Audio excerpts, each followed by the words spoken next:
Hey, this is Steve in Dallas, Texas. It's Saturday morning, my friend, and you are listening to Light Talk. Good morning, this is Stan, who's not going to move his head away from the microphone today, coming to you from Gainesville. And today we're going to be discussing, is good lighting like a layer cake? Is fan noises killing me? Classroom versus production. And where do I look? All on Light Talk. And this is David coming to you from the beautiful Belmont Shore neighborhood of Long Beach, California. And if you don't already know, you are listening to Light Talk, and we are the Lumen Brothers. All three of us. There you go, all three. Welcome, everyone, to episode 306, and we'd like to welcome Brother Stan back to the show. So, was I gone? You were gone. The last we heard from you, you were in Chicago, so I guess you made it home. Oh, yes, and I was dealing with the potential COVID, which did not happen. But I have had a lingering cold. Okay, well, at least you're feeling better, right? I'm okay. I don't have any fever. Tomorrow I get my magic juice. I go in for treatment. I get intravenous magic energy fluid. Oh, it's like getting your you're getting your antifreeze changed. Well, it's like Intravenous de Milo. Intravenous de Milo. That's funny. That was the Spinal Tap album. That was one of their albums. You know all this stuff about music. Hey, you know what? Speaking of music, I got these new hearing aids. And for our young listeners who have been debating, why am I listening to these three old guys every week? This has pretty much put the icing on the cake, Stan. They're talking about their hearing aids. Look, I think it's relevant to these guys because they're working in arenas and big theaters, and they're on tour and rock and roll, and do it better than we did because your ears are not bionic. And every time you get above, 80 decibels, you're doing damage. So you really want to protect your ears and you don't end up like this old dude. Well, look, I've been playing rock and roll since I was 14 years old, but my hearing was damaged more from headsets screaming back at me, from old ClearComm systems and things like that, or working in loud musicals or in theaters with big, loud sound effects. I mean, you should wear hearing protection. Stan is absolutely right. So I take that back, Stan. Yeah, so the geezer kvetching about hearing is relevant to even you 19-year-olds out there. Absolutely. So anyway, speaking about Chicago, as the audience who listened to us last week's show know, Steve and I had a discussion about the IRTA live interview format. Remember that, Steve? I'm sorry. I was still thinking about hearing aids. You couldn't hear us. Well, yes. Okay. Yes, Yeah. And I said on the show that I feel that it's a colossal waste of money, time, and a health risk for faculty and students. Stan K also, right? But especially for students.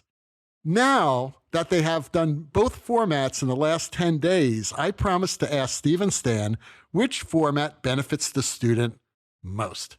Either the crazy format where you're in Chicago, going from interviewer to interviewer in a loud, noisy room. Stan can barely hear you because he only has one hearing aid. You're like hearing all these other people around you. And then at 10 minutes, they flash the lights. And then you get up and then another faculty member sits down. You can't remember who that last person was. Either that format or the format where you're nice and relaxed in your home and you get to talk to the interviewer in a very peaceful, calm way without anyone distracting you. So with that, put in the background, Steve, what do you think? What's your answer? What benefits the student most? Either doing it live in Chicago and spending all that money and possibly catching COVID, or doing it at home? What I found, the students in Chicago were better prepared to have an interview and a conversation than most of the Zoom interviews that we took part in. They just weren't as prepared. Why do you think that was the case? I think it is, I think you make the effort. Well, forget about the money. So we're going to toss the money aside. I think you make the effort to get up in the morning and put some nice clothes on and comb your hair and brush your teeth and stack your resumes and have your business cards ready and get ready with your handshake. And you're just there and you're just an eager little bunny. And I found the students in Chicago, every one of them was eager and excited to be there. And they may not be excited about my school, but they were energized and they brought that energy to the interview. And I noticed, not everyone, but I noticed a goodly portion of the Zoom students. It was just Zoom. It's like I'm zooming in. It's, I'll send a text message. It's class that I'm doing something else and zooming to, and they just weren't, the energy wasn't there. A few of them were fantastic, don't get me wrong. But for the most part, it was kind of lackluster and just almost too casual. Almost like there was no stakes. Did they show up in their pajamas like some of my students in class did? No, but I think if all you're doing is walking, across the dorm room and sitting down to a Zoom monitor, there's just a different dynamic. Interesting. And they had not mastered that dynamic of bringing their A game to the table. A couple of them did. Again, don't get me wrong. A couple of them knocked it out of the ballpark. They had lists of questions. They had done their research. They were engaging. They were inquisitive. And then some were just kind of sitting there. It was, it's 1:00. It's a Zoom. I don't have another one until 3. And they were kind of thinking about what they were going to do for 2 hours. Okay. So you think both are valuable. I think that's what I'm getting from you. Both are valuable, but you've really got to make a big effort. If you're zooming in, you've got to put a huge effort behind it. If you're a live student sitting there, right, you're bringing your A game every minute there. You're looking around the room, you're spotting people, you're maybe overhearing what's being said at a table from an interviewer that you want to talk to. The Chicago crowd was very alive and active and ready to go. And the Zoom crowd felt a little sitting in the back seat. Okay. Stan? So I'm listening to all of Steve's comments, and I want to respond in kind, and I think he's dead on in a lot of ways. Correct.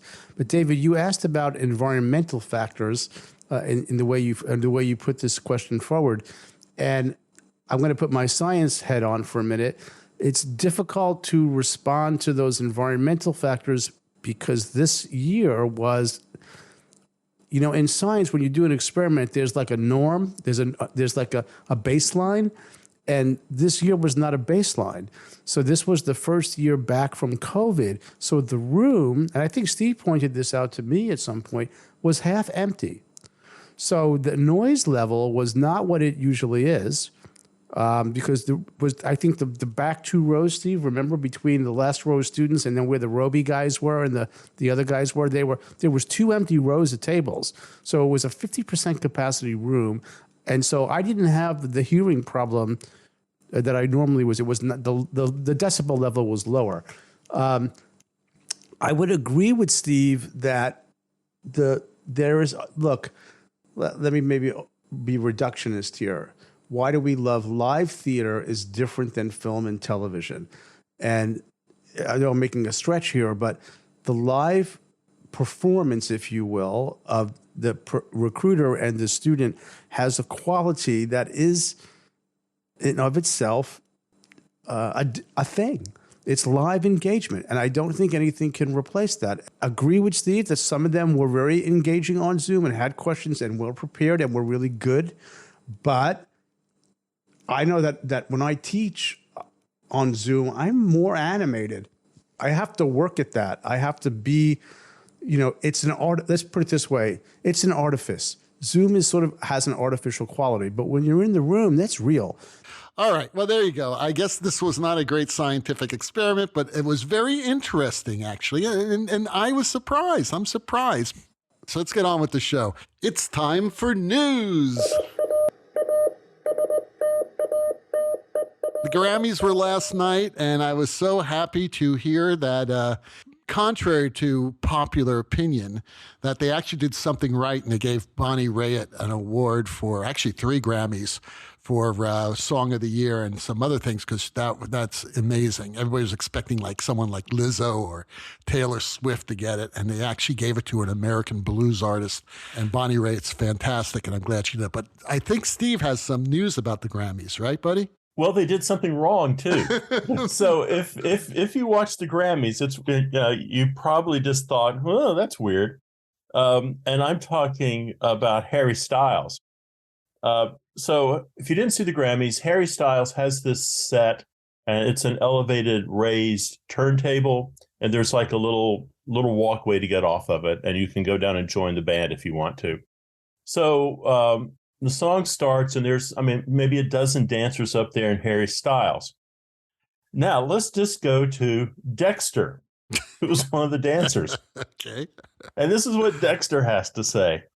At dress rehearsal, it was spotless, beautiful. Dexter said, explaining that making the patterns while on a moving stage and having all this spatial awareness is a wild challenge. But the night of the show, we get on stage for the performance.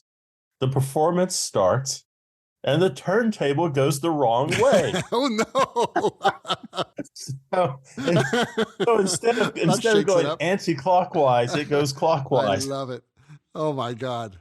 While the group tried to get the turntable technicians' attention, as Styles sang, they had no luck. To switch all these patterns around on the spot, having not even walked in that direction, was difficult, Dexter said, adding that the dancers were being pulled in different directions. Harry did his best and tried to walk in reverse and reverse his entire duet, Dexter added. And I'm wondering, when I watched this, he left the turntable, and I thought that's kind of odd that he just runs off the turntable, and he kind of ran off. Maybe that was staged, but it felt like, he was maybe tossed off, and he goes down and joins the band and does a, great performance. Harry did his best and tried to walk in reverse and reverse the entire duet, Dexter added, while some critics called the performance lethargic and boring. Dexter said, we were just trying to stay standing up. That's awesome. Brandon, another dancer who performed on Sunday with Styles, said in an Instagram story, the set was mixed up and the dancers were confused. Oh, no. What you don't know in that moment is that the curtain opened and it was time to perform, and our turntable started spinning in reverse. Backwards, freaking me out. It was freaking everyone out. We were on live television. There was nothing to do. We had to troubleshoot and try to do a complete piece in reverse. Wow. Interesting. Well, I can't wait to watch that. I've got to watch that part. Dancers are an amazing breed. So when you look at this piece, if you don't know, yeah, they probably pulled it off. They are having to reverse everything they're doing. You kind of think, well, that's, okay, it's good, but it's not like Grammy good. It's pretty damn Grammy good if you're, it's like Fred Astaire and Ginger Rogers. If you're in high heels doing everything backwards, it was a pretty amazing show. Wow. That is a funny story, and now I can't wait to watch it. Now, I must tell you, I watched about 4 minutes of the Grammys because I tuned in late, and they had this first annual Dr. Dre Award. And guess who the winner was? Dr. Dre. All right. Now, the reason why I don't watch award shows, because it's a bunch of people, celebrities, basically, it's just about how great they are, okay? Look at me, I'm terrific. Yes, I deserve this award, that sort of thing. And Dr. Dre comes up and he says, I did not expect that. And then he proceeds with like a 3-minute speech. And I turned it off because it was so ridiculous. Did Helen Hayes win the first Helen Hayes Award? I think not. You know what I mean? So ridiculous. I'll see your Dr. Dre, and I will raise you an American College Theater Festival regional event. At this particular regional event, and we're not going to. Thank God it wasn't Texas. Let me just say that. They had their thing, and they're naming who won the design award. for a category. And it turned out that a professor who had designed and competed in the process had the envelope, and he announced, "It's me. I won the award." And everyone laughed and had a good time. And he went, "No, really, it's me. I've won the award." Well, hold it. You can't be the judge and win the award. Oh, my. All right. Well, there you go. That was the Grammys. So let's get started. Steve has the first question of the day. Bambi in Nashville writes, "How do you balance classroom and production time demands? How many shows should I design in grad school versus paper projects?" Bambi, you have opened a Pandora box. You have. This is like everybody now is leaning into their headphones, going, "What the hell is he going to say?" All right. So I guess the answer here is, since you asked, you put that grad school landmine in there. Every grad school has their own philosophy and their own approach at teaching design. So I don't think we can fairly say, how many shows should I design in grad school versus paper projects. I can tell you, for me, I do 3 paper projects a semester, and our grad students design the entire season. So designing is important. It's important to be in the captain's chair and making decisions and learning how to kind of fine-tune how you work with an assistant or a programmer or a master electrician.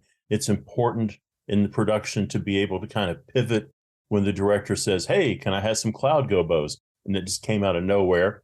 And you can have that moment to chat and say, why do you want cloud gobos? So I think live productions are very important. But I also think the balance of the classroom is important. And the classroom allows you, I think, to make more mistakes than the production does. Though in college, it's a little different. For me, the classroom is important because, I've had some students who say, "Well, I learn by doing." Well, really what that means is I learn by making mistakes. And it's hard to make a lot of mistakes on a production because you just slow everything down. It's better to make those mistakes in the classroom, and you kind of start putting a process together. So everything you're learning in the classroom, that becomes a foundation, and you're moving that with you into the productions. And you're going to make mistakes in the productions too. But you have some handle on what you're doing. So I think the classroom is just as important as live productions. You talk to your mentor at the grad school, and he or she will help you figure out what you're ready to tackle. Maybe you can do 2 shows in a semester. Maybe that's too much. The important thing is you're doing good work, not just a lot of work. What about you, Stan? Yeah, I agree with Steve on a lot of those points. It's different at every school. I can only speak for me and us. Similar to Steve's program, the grad students design 1 show per semester live. We do have some productions that we often put upper division undergrads on because we have a BFA program as well. In the classroom, almost all of my classes are project-based. Project-based meaning paper-based, but they are usually 2 per semester.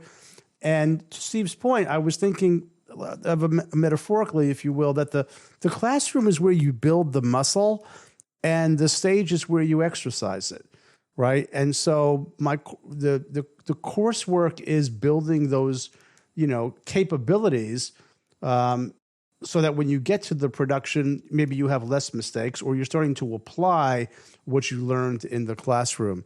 And that's sort of, I think it's been a good methodology. Final projects, whether it's BFA or MFA, for us are never paper. They're always applied, because the MFA is really an applied degree. It's not a theoretical degree. And that's worked out, I think, pretty well. Because it's in the production that the students' artistry is really kind of on display, and in the classroom it's really more skill building. It's more technique and craft than it is art in the classroom for me. Because there's no lighting design in the classroom. It's there's no people, there's no action. And we don't light theory, we light action, and action happens on the stage. Gene from Miami asks, how do you pick what to highlight on stage? Sometimes so much is going on, it feels like I just need one big cue. Otherwise, the cues are always chasing people around. Like the Big Lebowski. The Big Lebowski. One big cue. One big cue. Okay, there you go. Well, that's funny because it reminds me of the lighting designer for Love, Yves Alquan. I believe that's how you pronounce his name. And he said that he looks at lighting cirque shows like it's a big hockey game. You got to follow the puck. And you got to highlight where the puck is. I thought that was pretty funny. Well, I think that's primary, what to highlight. And in fact, the eye is always going to look at the brightest thing in its field of vision. You can't change that. So you've got to make that. You've got to make that decision. I think there are times where you zoom in and the scene requires intimacy and you balance a particular area, and then you can open up. And sometimes you just want to see the whole big thing like one big painting. It's a moving picture. It's a dynamic, changing thing. And I think if you the question about how much you follow blocking, that's an interesting question. I always kind of err on less is more, because you lose potency if you're going to keep tracking every move and but then there's something to be said for a well sculpted surgical composition where the eye lands in a certain place. But I want the eye I think of it like this. Remember in the old days, there were these cartoons where they played music and the words were at the bottom of the screen and there was a bouncing ball and the ball bounced across the lyrics in the song so you could follow along. I don't know if you guys remember that, but I think of the composition of the cue in like this. The emphasis should be where the ball lands, and then the ball sits there for a while, and then as the eye needs to keep activated, it can bounce around to other parts of the composition because you have address the luminance levels across the field of vision, but then it should always come back and land on where the emphasis is. So that it's not always on where the emphasis is. So I can wander, but then always bring it back home to where the focus is. Does that make any sense to this question? I don't know. Actually a very good answer, Stan. And you're right. It's creating an atmosphere where, just because someone's speaking doesn't mean they have to be the brightest person. And I think this is what the question is if someone talking to you, I have to bring the light up on that person. No, you just have to create an atmosphere where everyone can be seen when they do speak. Because I'm a minimalist. When I do a show, there are like 30, 40 cues in it, and that's about it. Unless it's a big musical or a big opera. It's very small because you want to create an atmosphere where everybody can be seen, not that you're focusing on everybody who's talking at one particular time or another. They get more light. I think that's what she's talking about here. Steve, how about you? Well, I think it's never a good idea to chase the actors around the stage. So maybe we need a word that's better than special. I think what you need to do as perhaps a young designer is, if you're really confused, ask. That's what rehearsal is about. Talk to the director. Where should I be looking right now? And the director is going to say things like, it's all right for that actor to be in the shadows. He or she is going to come into the light. We don't have to put a light back there for them. But the more you understand about what the director is trying to create on stage, the more it will be easier for you. Also, just pretend you're just Joe and Betty Sixpack. You're watching the play. What are you looking at right now? Don't overthink it. If there's someone talking on stage right, you're probably looking in that direction. You just need to create a world that the other people can exist in until someone takes over the dialogue. Harley in Missouri says, how do you keep fan noise at a minimum with all the new Lecos and movers? Well, I don't have my head around all the different flavors of lights with fans, but I think the industry has done a pretty good job making those fans pretty quiet. And then I think many of them have modes. So now, of course, if you've got a lot of them and they're all making noise, then there's going to be a cumulative effect, perhaps. But I think you can make settings where, depending upon how hot the light is or how long it's on, they can tweak all of those modes to kind of reduce that fan noise. Another way, of course, is if the theater has got good acoustics and the walls are soft, relatively soft, a lot of that's going to be absorbed. And plus, don't make the judgment when it's empty, because people come into the theater and everybody's breathing. Right. And all those people breathing, you'd be surprised. There's a level of what's called the noise floor. David's taught me about all this stuff in audio. So there's a noise floor, too. And the fans can become part of the noise floor. But I don't think it's anywhere near like what it used to be. So keeping it, I'm not going to say keep your lights dim so the fans don't ramp up. I mean, you got to do what you got to do. But there's studio mode. I would study the modes of your fixtures and learn how to adjust. I think the manufacturers have really been able to up their game in terms of the quality of the fans as well as the firmware to adjust them. What do you guys know about that? Well, I think you need to get to know the room, and you can test what is the threshold that is unacceptable. So if you can put 10 lights with fans in there, and anything over 10 is unacceptable, you've got to stay inside 10 lights or less. I mean, that's simplistic, but that's the easiest answer. If you go in there and put 20 or 30 moving lights and it's all hell's breaking loose, and it sounds like the heating and air conditioning system is falling apart, it doesn't matter how good the show looks. It is a distraction. It's a distraction to the audience, and you're trying to pretend it doesn't matter. So, for example, for our black box space, years ago, we found we could put 12 Morpheus color faders in there, and anything over 12 was a distraction. And that was even with the fan, a programmable fan. If sound is critical, when we were looking to buy a set of movers, when Light Talk started, how many years ago was that? 6 years now? I guess that's when we were looking to buy some movers, and our school director at the time was very upset because all we had VL3000s, which were using a discharge lamp. We put them in our black box, which has an NC20, I believe, which is pretty quiet space. NC stands for noise criteria, by the way, that our acousticians use for different spaces, what's appropriate. NC20 is pretty quiet. And he would complain when we had those VL3000s in the black box. And I said, well, I want to buy some new movers. And he's like, yeah, but don't buy anything like that. I'm going to, my VL2201s, like the old VL6s, they were pretty much convection cooled, or the fan was very quiet. We could run those, but they weren't very good lights for production anymore at that point. So we bought those solar theaters, which have no fans. You Light Talk listeners out there, all of you, today we're sponsored by...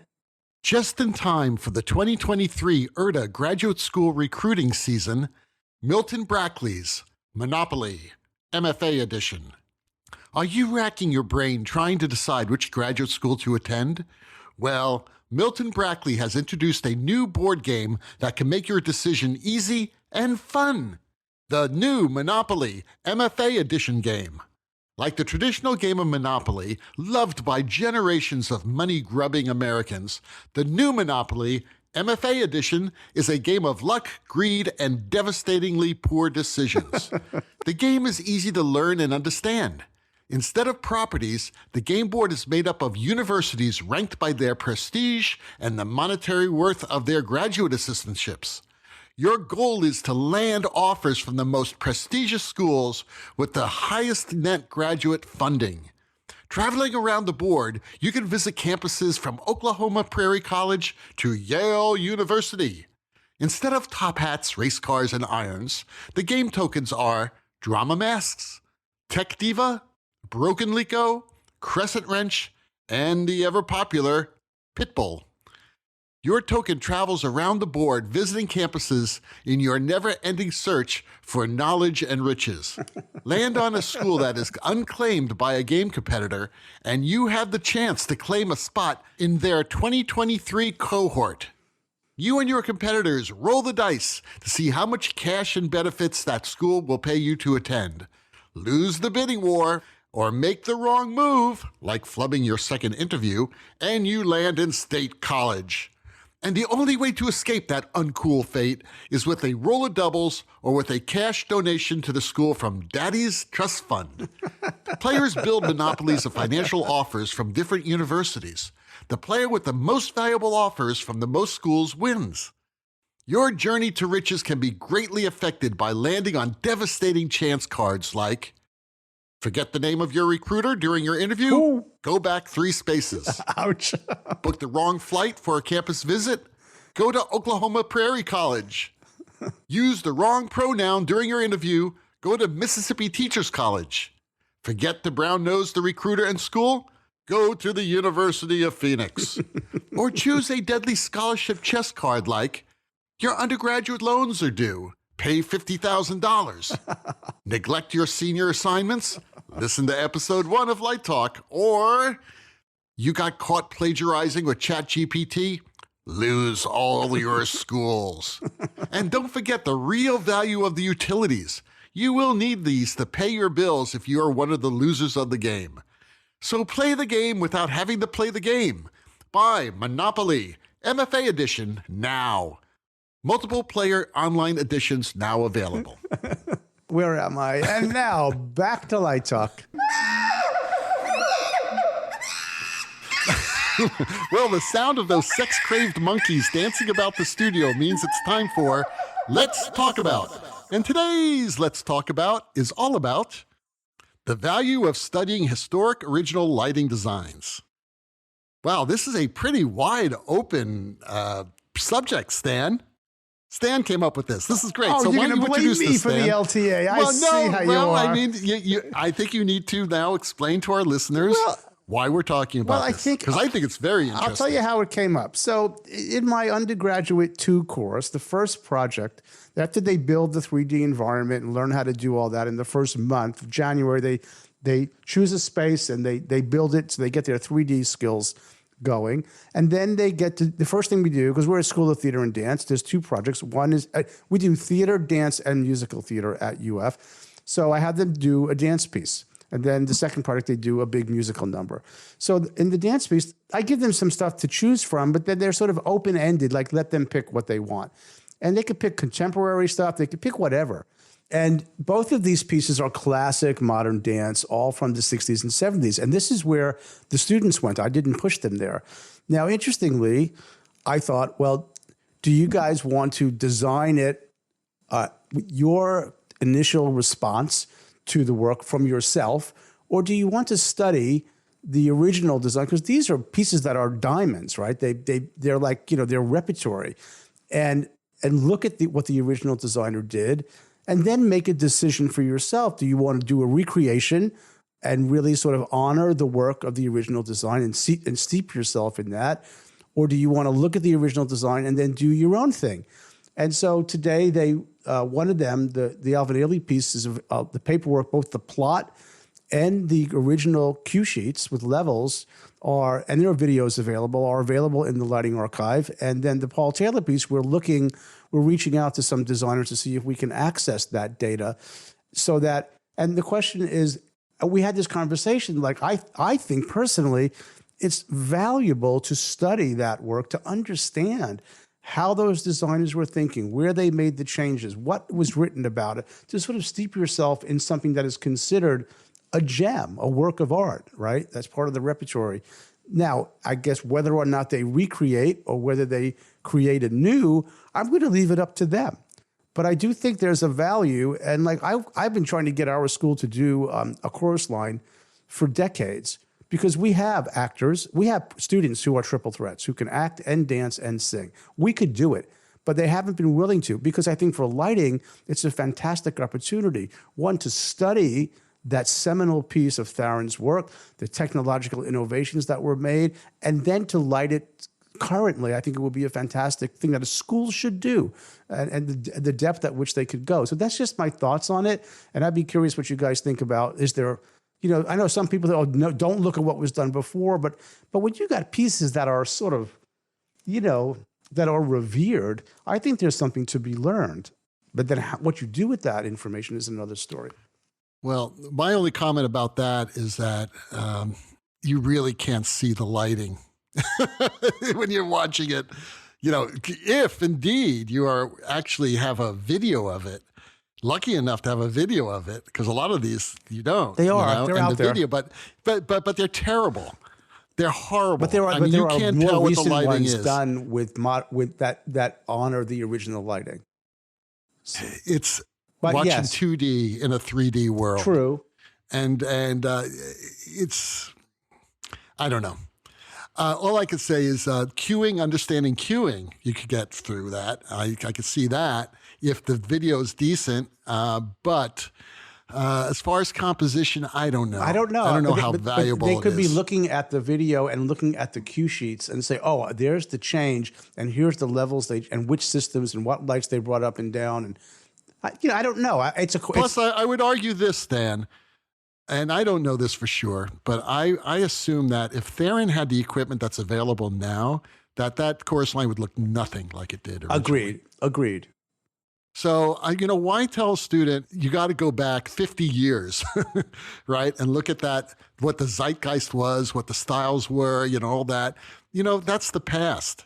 And as much as I revere Theron's lighting for that show, which was fantastic, I don't know. Times have moved on, buddy. But the question is, it's not that they are, it's sort of like a historian would say something like this: to understand the present, study the past. Not to recreate the past. I'm not suggesting that. I'm saying as to inform the work, to put it in its perspective from its time. Not to say we should be doing that. I'm not pushing them to do that. I'm saying it's as an academic exercise to study it, to understand it, and then to just put that in the bucket, in its context. I think Stan's onto something, but I think it's only good for one or two things. And I think it's really good for a student who is learning, like an undergraduate, to have a light plot and then see what that light does and see how it was manipulated. And so they go, oh, this is kind of what a kicker does. And, oh, it doesn't always have to be at full, or it doesn't always have to be at 10%. So I think it's a roadmap that is useful. Beyond that, I'm not sure about it. I mean, I've worked with some choreographers who've been around for a while, and I was doing a piece for one of them some years ago, and he said the light in the wing has to be a scoop sitting on the floor. It's got to be a scoop. It can't be anything but a scoop. And, we all kind of knew that was a bad idea for not attached to a boom, just a scoop sitting on the floor. We all knew this was a bad idea at the Choice Theater. So, I put a regular Alico in place and focused it and respected the color that he was interested in having. And he looked at it and said, this is wonderful. This is exactly what it needs to be. And when he went back and saw that it wasn't a scoop, he didn't go ballistic. But he did kind of say, you didn't do what I asked, but you got the result I wanted. So I think sometimes equipment changes. I mean, you're right. Would Jean Rosenthal still structure so many of her Graham pieces if she had a computer console to work with? Would she structure the cue structure the way she did? It's a great conversation to have over a beer, at a bar in New York and talking about the pros and cons of it. But I do think Stan's onto something. I think for students who've never done it before, this idea of really doing a deep dive and analyzing the design, why did they put a Parcan there instead of a Fresnel, is very useful and can be a good thing. Well, there we are then. Yeah, there we are. So Steve has the last question of the day. All right. Chip in New Zealand writes, can you discuss the layers of good design and how you use them? For example, front light versus side light, et cetera, et cetera. No, I can't do that. But let me tell you what Haruki Murakami has to say about this. And he says, where there is light, there must be shadow. Where there is shadow, there must be light. There is no shadow without light. There is no light without shadow. So I'm going to give a tip of my hat to David Jacques. He's still alive. Barely. And I also want to give a tip of the hat to Adrian Hall, who just passed away. And Adrian was a great director. And Adrian had a way to work with designers. And, people would talk about good design and bad design. And Adrian, I think, like David, would say there is no good design or no bad design. They're inappropriate atmospheres. And I've always liked that word. I don't know. When we start talking about front light versus side light, I don't think that's the layers of a good design. I think that's a mechanical thing. But I think a layer of good design starts with that atmosphere. And Adrian would say your focus of attention and the emotion of the design and the telling of the location and the telling of the story through the design, the support of the action, the support of the objective. Those are the layers of good design. And if you can achieve that through front light or backlight or side light or whatever, then you're on the way. But I've always liked the word atmospheres that David and Adrian use. And I think it's creating a moment for those words to come alive and for that play to come alive on stage. And who knows, maybe it's just one light turned on. Maybe it's a scoop laying on the floor. I don't know. But I think those are the layers of design. What about you, Stan? You nailed it. I don't think I need to add anything to that. I agree. And, one thing that you mentioned, Steve, that I actually said to my students today we were talking about aesthetics today. We were moving away from a month of technical work in WYSIWYG, and we started to talk about the piece. And I said, one thing I always remember from a workshop I did with Jennifer Tipton, where she said, I'm always trying to get it down to one light if I can. It doesn't mean it's not a composed environment, but she's always, and that theater is about essence. There's a nice quote from Jules Fisher when he was interviewed for a book called Sculpting Space in the Theater, which is now out of print, by the way, which I love. And he says, if the director says, I want Niagara Falls, and you're making a movie, you go to Niagara Falls and you take the cameras and you get Niagara Falls and you capture it. But if you're doing Niagara Falls in the theater, the question that you would ask is, what is it about Niagara Falls that you're looking for? Is it the roaring thunder? Is it the mist? Is it the power? Is it the scale? What is the essence? So stage work is about essence. And I think that's what when you say atmosphere, what is the atmosphere which kind of distills down the essence of what's being presented? And that's what the lighting, that's what all the aesthetics should do, is create that the spirit is the essence, right? And I think that's what makes theater different, or live performance different from any of the other forms. Beautifully said, Steve. Yeah, and I have nothing to add. As the old saying goes, when you're ahead, you quit. Yes, stop before we screw it up. You don't say anything. There you go. Well, the rocking sounds of the Luminoids tells us that once again you've spent another morning listening to Light Talk. You can hear our show on just about every podcast site out there, and check out our website at lighttalk.org, and be sure to follow us on Facebook and subscribe to our podcast. That way we will not miss a second of Light Talk insanity. No guarantee is offered regarding the accuracy of any statements or opinions made on this podcast. However, if you were foolish enough to decide and try to litigate us, the Snoot Group, with the legal team of Sparks, Burnouty, and Chase, will defend us until our retirement funds are completely and thoroughly depleted. Light Talk is written and produced by the Lumen Brothers, coming to you from Long Beach, Gainesville, and the Republic of Texas. And be sure to join us next week when we talk about more lighting shenanigans and serve you more of our casserole of nonsense. We are the Light Talkers, broadcasting questionable Lumen knowledge and all this humor around the world, and I can hear you. And so we'll see you all next Saturday morning. Goodbye from Light Talk. Toodles.